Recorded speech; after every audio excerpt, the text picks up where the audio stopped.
Okay, hi everyone. We're really sorry for the technical issues we have with the previous link, but it seems to be working now and I can see people are joining. It will take some time until everyone will reach, but the event is recording and will be available on our YouTube channel, so you can watch it also later on demand. I'm not going to take too much of the time for this session as we are starting late already. So I'm going to hand it over to Yury to kick off the session. We hope you enjoy it. Okay, so hello. Welcome everyone to the second and last part of the Best of GitHub Universe 2020. My name is Yury and I'm software engineer at Microsoft and GitHub. Currently, I'm working on NPM registry.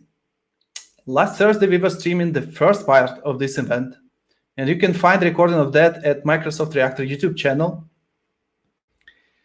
Just in case there are network glitches like we had now, or like future network glitches, or you just want to see the sessions in the highest possible quality, you can find them at githubuniverse.com. Just to recap, GitHub Universe 2020 was our biggest Universe event ever. And that was 3 days of content, which is more than 60 hours in total. There were DJs, Q&As, keynotes, panels, and talks from some great speakers. We wanted to make sure everyone got to enjoy the show. So we took our favorite moments from Universe and compiled them into Best of Show. Over the next 45 minutes or so, you'll see highlights from the 8 out of more than dozen sessions focused on security and real-life scenarios of using GitHub by us and our customers. We start today from the security feature which was mentioned in the keynote, and that's CodeQL. When we look at GitHub and the State of Octaverse report, and that we will look into that afterwards, it's our annual review of trends and insights into GitHub activity and the open source community. And we will close the session with the trio of organizations talking about how they are using GitHub to solve unique problems. At the Universe, Bas van Schaik and Xavier René Corral gave us a look under the hood at how CodeQL actually works. Then they talked about the GitHub Bounty program that helps fix vulnerabilities. Let's see that.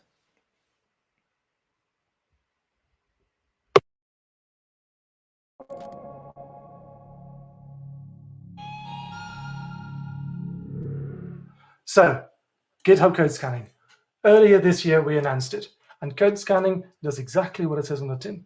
It scans your code for security vulnerabilities.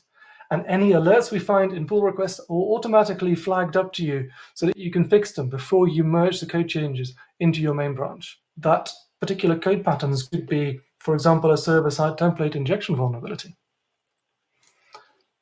When you run CodeQL, whether that's in code scanning or on your own local machine, the first thing it will do is it extracts all of the source code that you have into a special relational database. In a way, it's similar to a MySQL or a Postgres database. It's a very special one, though, a special purpose-built read-only one. We call it a CodeQL database.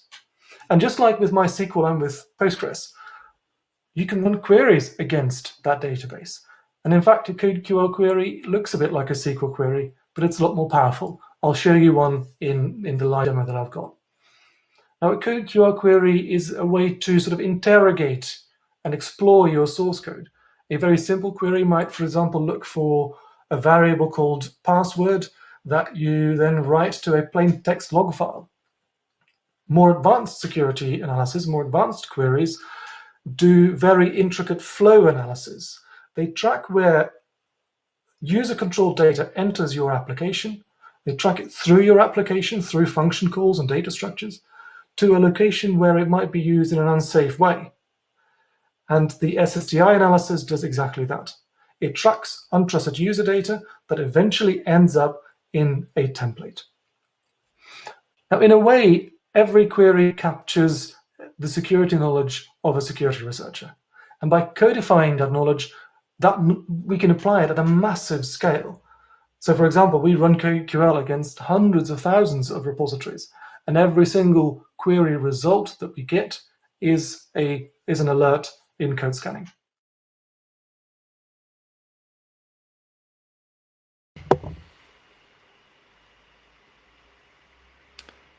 Okay, so actually CodeQL is a database.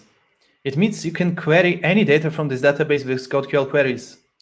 And just to mention that again, there is a bounty program in GitHub which already paid out $100,000 as bounties for finding those security vulnerabilities. A common issue we see is that enterprises don't always think of a security as a feature that needs to be included from the beginning. To talk about the importance of integrating security early on, we invited Keith Hoodlett, Senior Manager of Application Experience at Thermo Fisher Scientific.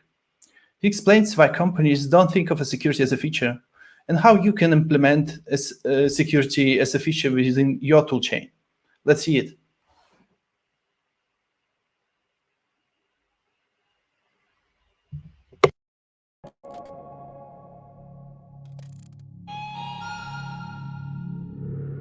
We're going to be going through a few different ideas in this concept in terms of why companies might not think of security as a feature. Of course, what they do think of as a feature first, and then going into what happens when they don't. But also, of course, some of the good things that can come from thinking of security like a feature, going ahead and then how you can implement that within your tool chain or your process, some further learning, and we'll take it from there. So let's go ahead and dive right in. What makes something a feature, right? That's something that is often discussed in concerning the project management or product management team, the dev teams. They always say, well, that's not really a feature. Security is not a feature. And that's because, of course, features are things that customers ask you for, right? They're the things that people want to see, the things that people will complain about if they don't have it in your application. And so therefore, they'll tell you about it. Then, of course, there's resources in terms of people, time, or money. Those are things that get allocated to features. Whatever you're allocating your people, your money, and your time to, those are the features you're working on, whether you're calling them a feature or not. And then features, well, generally speaking, if you build it, you're going to make sure that it's regularly tested. You're going to make sure that it works the way that you want it to, and you're going to make sure that it continues to get enhanced over time. Generally speaking, you're not going to take a feature out unless, of course, it's just really not used or it's so totally broken that it's not worth continuing and working on. But otherwise, you're going to make that thing better. And those are the features that your company is investing in. So why isn't security considered a feature? And this is kind of an interesting topic because one of the things that I'll often ask dev teams after they've done some security review of their applications is I'll say, do you have a banking app on your phone? Now, that doesn't always translate depending on where you are in the world. Some cache-heavy cultures don't really use banking applications, might do e-commerce, but I'll ask a dev, are you using some sort of financial transaction application on your phone? And the answer is almost universally yes. Well, one of the questions that you should be asking is, would you use it if it had the vulnerabilities that your application has? And that's when you know security is a feature, because it's not something that people were asking you for, but it was something that you and the people using your applications are expecting. In a lot of ways, I like to say this is kind of like the faucet that you go to or the sink that you may go to.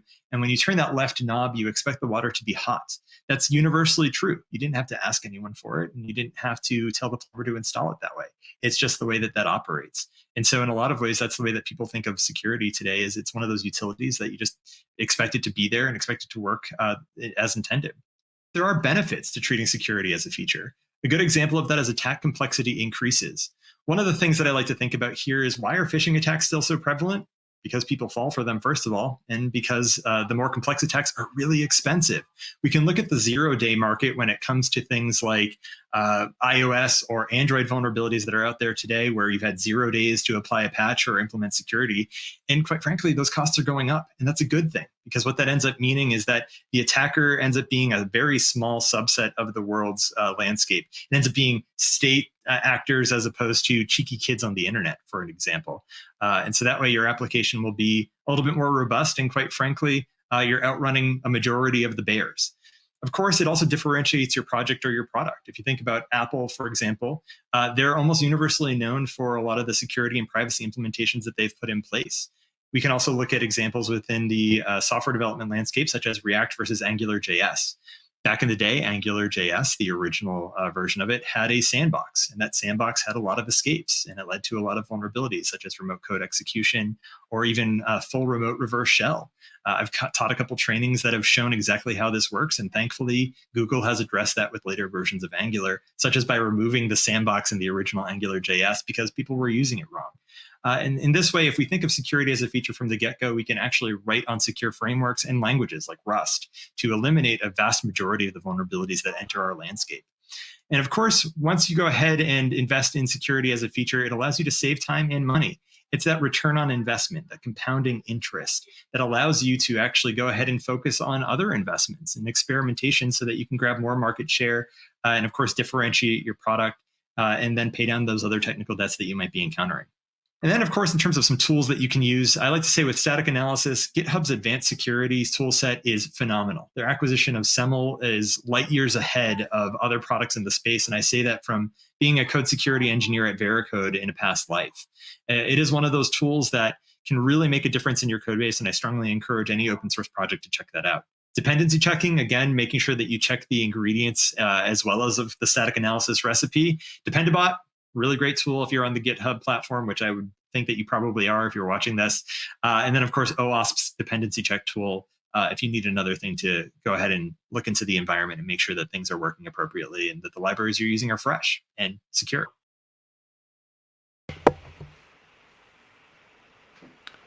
Okay, so is security a feature? Like, I'm convinced now it is. Hope you are too. It actually allows us to save time and money in the long run. And Keith mentioned paying down technical debt, and you'll hear more about that soon. For now, we've got one more session in security to highlight. Justin Hutchlings, staff product manager at GitHub, spoke at Universe about GitHub Advanced Security. He starts with an overview of the state of software security, then shows how GitHub Advanced Security features help secure dependencies, code, and secrets. Let's see that.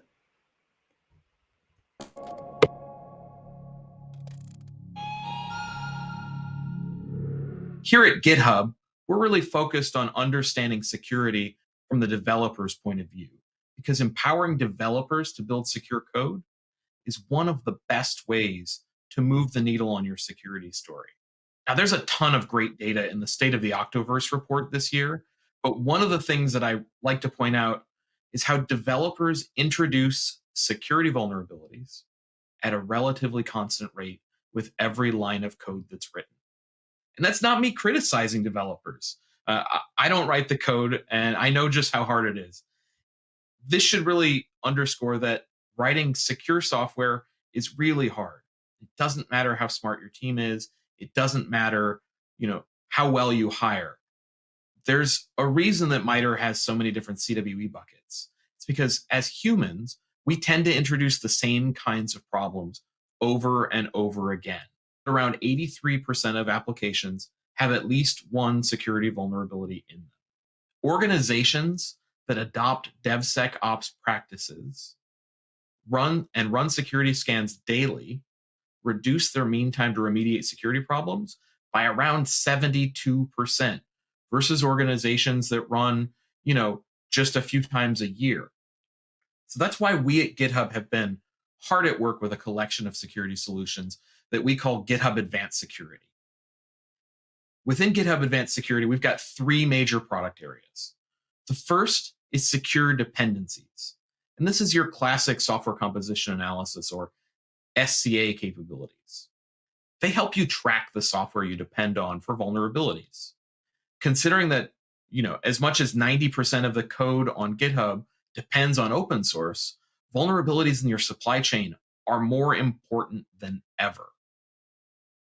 The next area is secure code. And this is our set of features that handle static analysis security testing, or SAST. While SCA looks for vulnerabilities in code you depend on, SAST looks for vulnerabilities in code you wrote by analyzing that code and finding bad patterns and data flows. Finally, secure secrets. We know credential leaks are a huge problem, both for security and reliability reasons. Have you ever tried to roll keys on an app where someone hard-coded credentials into the source code instead of putting them into the key vault, it's not going to be a good day. You're going to cause an outage and everyone's going to be unhappy. So let's drill in. Dependency review is a brand new capability that we unveiled here today. You might have seen Nat speak about it earlier. This helps give code reviewers insights about the dependencies in your pull requests. That's why we've made it really easy to view results in code scanning. Super easy by integrating those alerts into pull requests and making sure that developers are only blocked when they introduce a net new vulnerability in their code. That way, when you have a lot of security debt, it's not going to come up every day. It's not going to slow you down. It's still there, and we hope you'll fix it, but it's not in your way. CodeQL is the semantic analysis engine that powers our own security analysis. Now, a lot of static analysis tools out there do things like use regular expressions or look at bytecode to try and figure out what's happening. CodeQL, we actually map all the code in your repository into a graph database. And this is special because it allows security researchers to reason over that code and develop queries that can find really complicated vulnerabilities with really high precision. By bringing all of this together in one user experience, we're making it easier than ever to get security challenges in front of developers before they're a problem for your users. And we're using that exact same infrastructure to help enterprise developers identify secrets in their private code as well. This scans the full history of your repositories, and it provides users with a native experience for triaging secrets that we find in your code. Now, as much as this is a security feature, it's also a reliability feature. We're working with everyone from big clouds like AWS, Azure, or Google, through developer tools like NPM, Twilio, HashiCorp, or Pulumi. This list is growing all the time as more and more companies work to help their users avoid security risks in the cloud.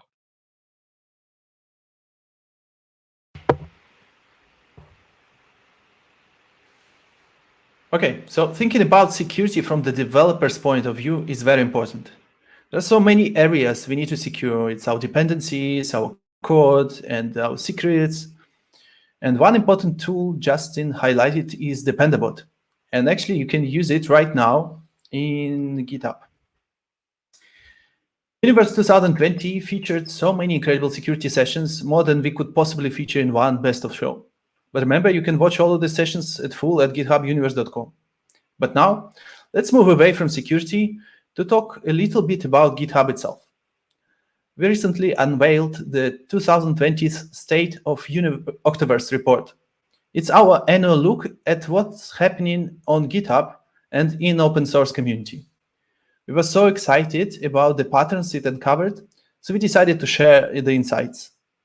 Check out these highlights from our own Nicole Forsgren.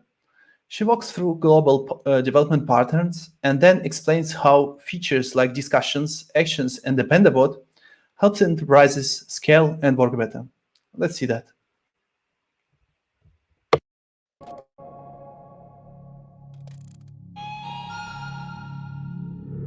We just released the State of Octoverse report last week.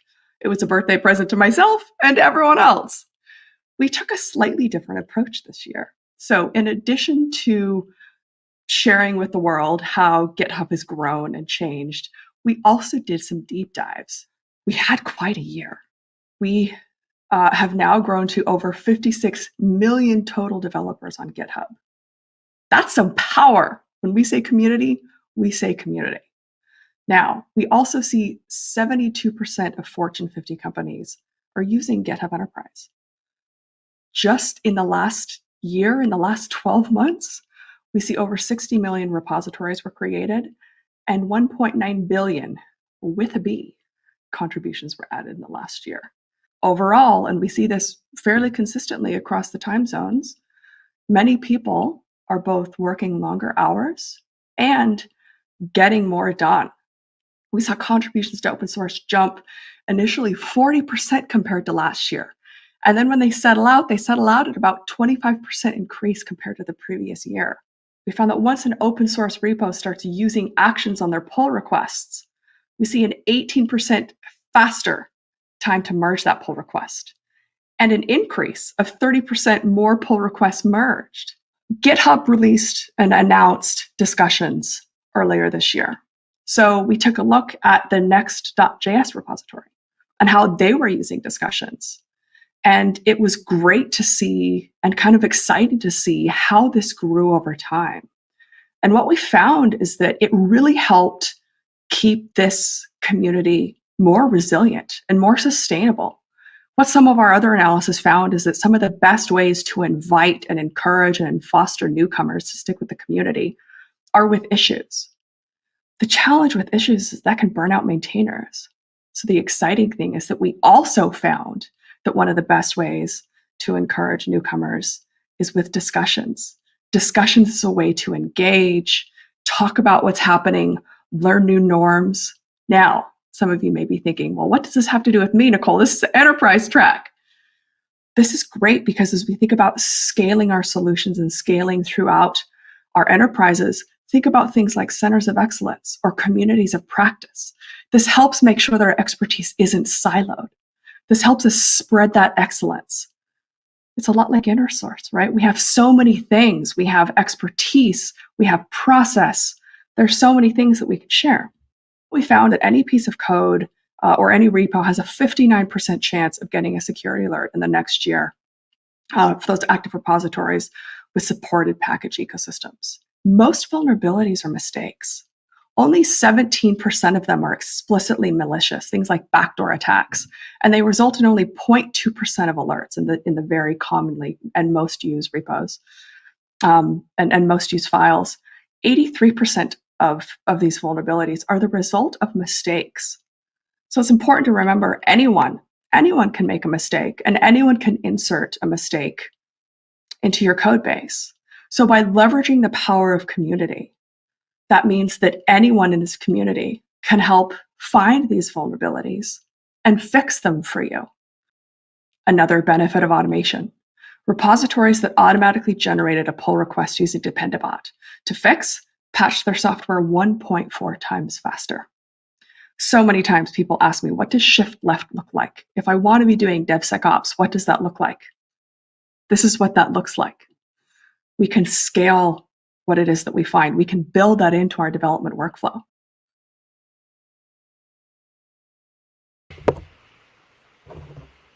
So yeah, actually those are really great insights we just had, and the numbers are incredible. There are 56 million developers on GitHub already, and we have 60 million new repositories in the past year.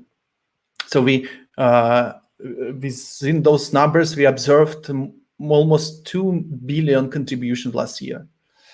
And my personal, whatever I personally liked very much, we could see 18% faster time to merge PRs when actions were integrated. And I can really relate to that. Like, I'm really confident when I see the PR has all the checks and the CI was running and like tests were passing.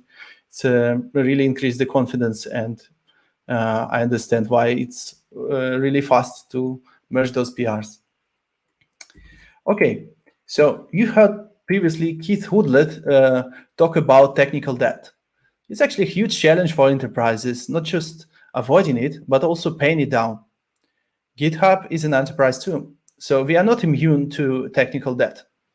With that in mind, let's get tactical. In our highlight, next highlight, it's a session on how we at GitHub went about paying down our technical debt and how we avoid slippage. Keith Ballinger, KK Kumar, and Liz Sailing walk us through exactly how they did it over 3 work streams: outer loop, inner loop, and reliability. Let's see that.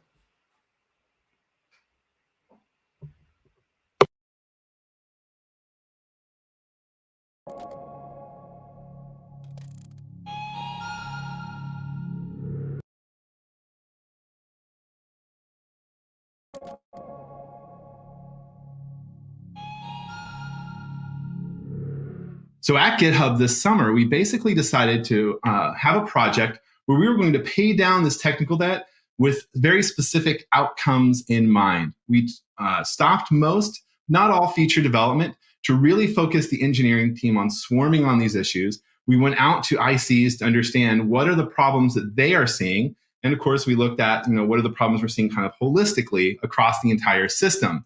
And out of that, we came up with 3 major objectives or work streams for how we wanted to organize this effort.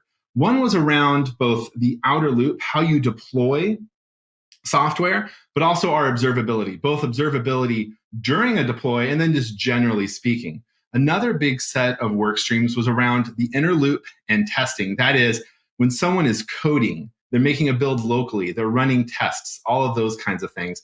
And then the final loop was final work stream was specifically around reliability. What parts of the system do we need to make better and stronger so that the site is always up, always serving our customers in all cases? And so we organized across those. We had objective leads who kind of looked at each one of these 3. And then underneath them, we created virtual teams of work stream leads to tackle very specific problems. Ultimately, we selected these as some of the work streams that the projects that we were going to work on. First, we wanted to look at how we could speed up our artifact builds.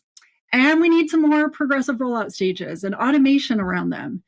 And we noticed that there were recurring themes of deployment problems that we could eliminate that could take care of that need for manual intervention. So we aimed to increase that deployment success rate. And we also wanted to add some resilience in our deployment process to GitHub.com outages so that we could use GitHub.com more in our deployment process so that we could restore service faster when there is, in fact, an event. Fast forward a couple of months, and here's what we were able to accomplish. First, we added several reliability features, and thankfully we were able to do this without adding friction, right? We were able to maintain that critical queue to deploy time that we watch because we shaved time off elsewhere. We've seen our deployment frequency bump up. We're often delivering over 100 pull requests a day to GitHub.com now. The number of deployment rollbacks we have to do are fewer and fewer. It saves so many hours of deployment interruptions each week. This past month alone, it was down another 15%. The time to resolve incidents when they do happen is vastly improved. And I want to mention a thing that I was super excited to see happen here. We set up a mirror of our GitHub repository so that we can build and deploy GitHub still when GitHub isn't available, the thing that we do it when it is. And another one I'm super excited about is that we're enabling merge queues for more of our repositories. We've separated out how we bundle up our pull requests, and that's separate out of the deployment process now for that repository. So all of this, along with some simpler confidence dashboards, again, that progressive rollout automation, and really, I believe, just involving so many more people to work on this experience and the outer loop and the observability, it led to this great improvement in our development happiness measurement that we take each quarter. 160%, y'all, that's big. And I don't want to neglect to call out another key observation related to this, and that is the increased unity across the engineering organizations, right? So many teams had opportunities to work together on things that we wouldn't ever get a chance to collaborate on normally. And the results of that have been so positive. But really, how do we keep this up? That's what's really important. So we have now what I like to call anti-slip measures in place. Formally here, we call it our fundamentals program. But for every improvement that we make, we set new benchmarks, we raise that bar, we monitor them each week to understand, does something need to be nudged a bit? Right? We have that additional visibility to make it a lot easier to have these conversations with product managers and engineering leaders. And it makes planning able to factor this in better and at least be more aware of what we're going to set aside if we're choosing to do other things, right? And we continue partnering and working with other teams who would really like to contribute. And this is helping us work smarter and be more effective and really get that high performing thing without having to work longer hours. We leveraged our products, issues, actions, workflow integrations. We focused on the key metrics to identify bottlenecks and found a maintainable and a reusable solution. We ultimately built an internal tool that supports our developers and at the same time acts as a guardrail for product qualities. And as for numbers, we reduced our CI time to 13 minutes, making our CI workflow 3 times faster. And then as an added bonus, we reduced our compute costs down by 1/4. This was improvement done just in one of the work streams. In the larger initiative, there was a lot more improvement, as Liz talked about. But we focused on the fundamentals of development, tracking down important metrics. deploy frequency, change failure rate, time to restore a service, and of course, what I fixed, lead time to change. Above and beyond numbers, GitHub engineering work together to identify, prioritize, plan, swarm on the most impactful issues that matter to us. We brought together teams from different parts of our organization to work on the fundamentals. And what warms my heart the most is how we were able to focus on our engineering platform, cracking down technical debt, making engineering improvements, so that we could continue to build the best-in-class developer products for you.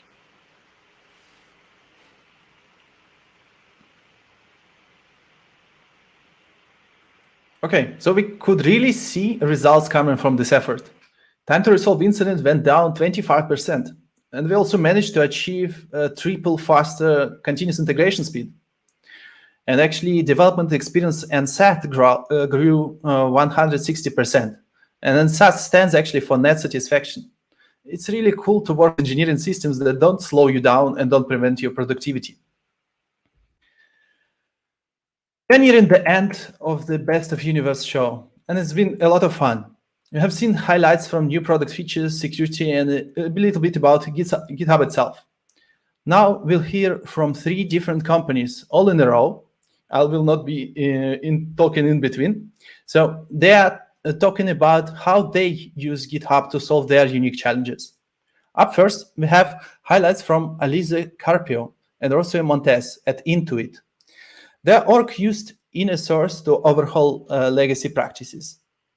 After that, you see Angie Brown and Tony McCauley from the Home Depot.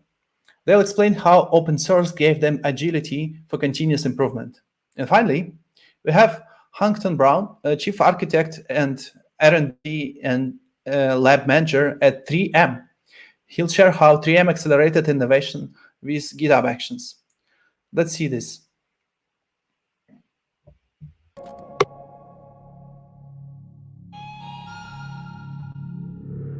I'm Principal Tech Evangelist at Intuit, focused on tech culture.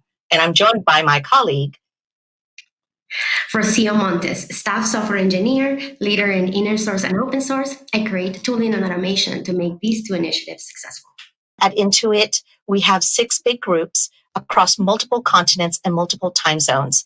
Engineers and other technologists focus on delivering solutions declared as priorities by their groups. We have aggressive schedules to deliver features, fixes, and products to millions of customers. And speed, yes, it's a necessity. But man, to get there are some challenges. We solved it by taking inspiration from open source. We implemented a solution that included an inner source model.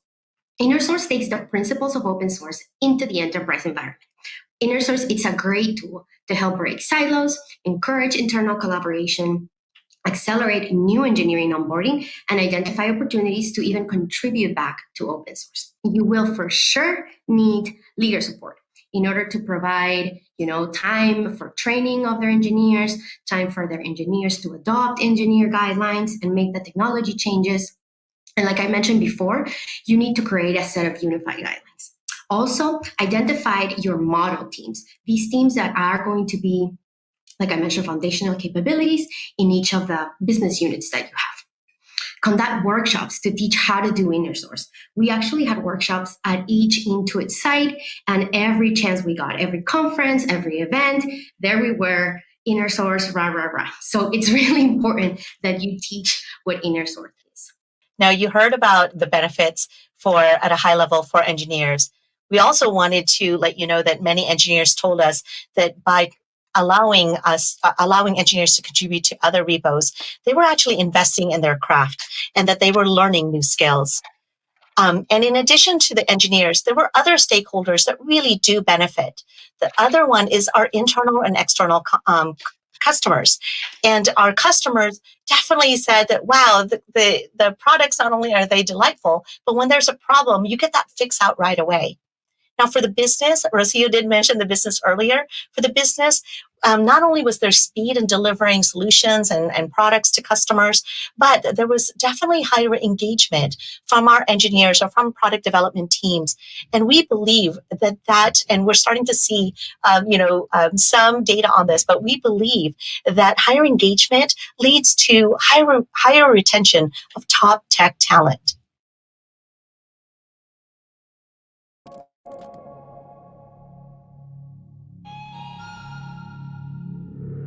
My name is Angie Brown, and I am a vice president of information technology at the Home Depot. I currently have responsibility for our merchandising organization. My name's Tony McCulley. I've been at the Home Depot for over 7 years now. I've been in the industry 20 years, which sounds crazy to me to say that now. Our journey probably started back in 2014 on that front, which is really when we started what internally we call our agility transformation.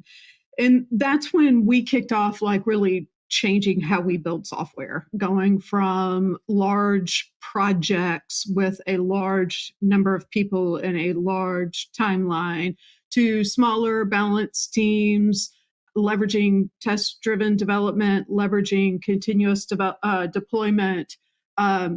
Just a variety of different things changed in our work practices as we were moving down that agile journey.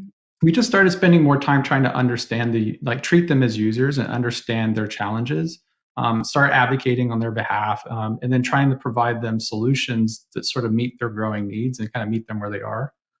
So this meant approaching platforms and infrastructure and tooling with sort of the same user-centric or product-based approach mindset that we do everything else. So like our frontline associates and our customer-facing experiences. So we needed tooling that meant empowering the engineers, supporting self-organization, and tooling that helped foster more collaboration and communication.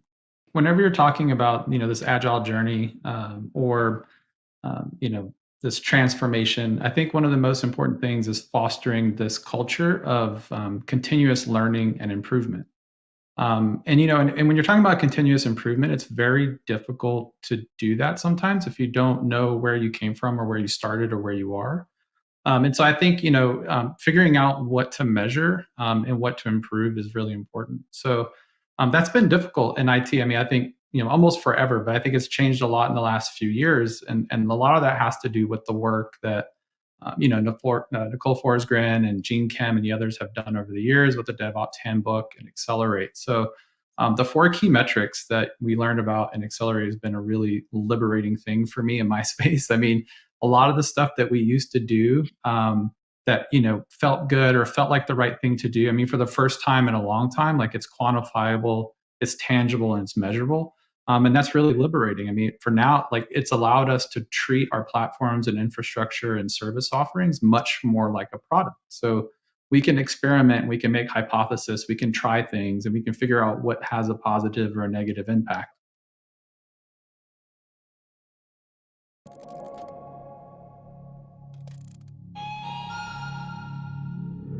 My name is Hung Brownton, and I'm the Chief Architect and Lab Manager at our 3M's Corporate Research and Development Group. I'd like to share with you our journey today from scientific poster sessions to GitHub Global Actions, how we've accelerated our digital innovations. By extending GitHub into Model Hub platform and using Booster as that interface with GitHub, we have drastically shortened the time it took for our modelers to onboard new models. From weeks to days. We've also tripled the number of models since launching Booster with GitHub this spring. The results have been fabulous. We've accelerated our modeling platform usage, and more importantly, we accelerated our research. GitHub has helped 3M transform in a number of different ways. By automating our 3-person folklore. We still do poster sessions today, but we've also complemented that with a GitHub ecosystem and a collaboration vehicle. We've enabled instantaneous collaboration where we couldn't do that with poster sessions. We've helped establish a culture of code reuse, which was our original objective, by the way, as we embarked on building these digital platforms. We've also helped to protect IP while accelerating our R&D innovations globally. And we've helped really to improve the way we work. And most importantly, we've brought us closer together across this diverse community of scientists and engineers. And because of this, we've accelerated our R&D and digital innovation. This is really important, and this has been an exciting part of our journey.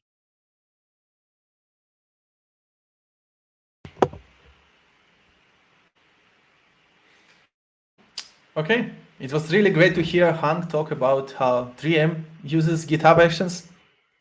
And now, from Ned's keynote we streamed on Thursday to our final session highlight today, we've brought it full circle. And that brings us to the end of our Best of Universe 2020 show. We saw so many highlights today, just imagine all the goodness we had to cut. We learned about new features and how they show up for enterprise clients. We heard a lot about security and some about GitHub own processes. Finally, we heard from some of our favorite organizations on how they use GitHub. I hope you had as much fun watching this as we did hosting. Everything you saw today, plus a lot of more, is available on demand right now. Just visit githubuniverse.com and click on More in the menu bar.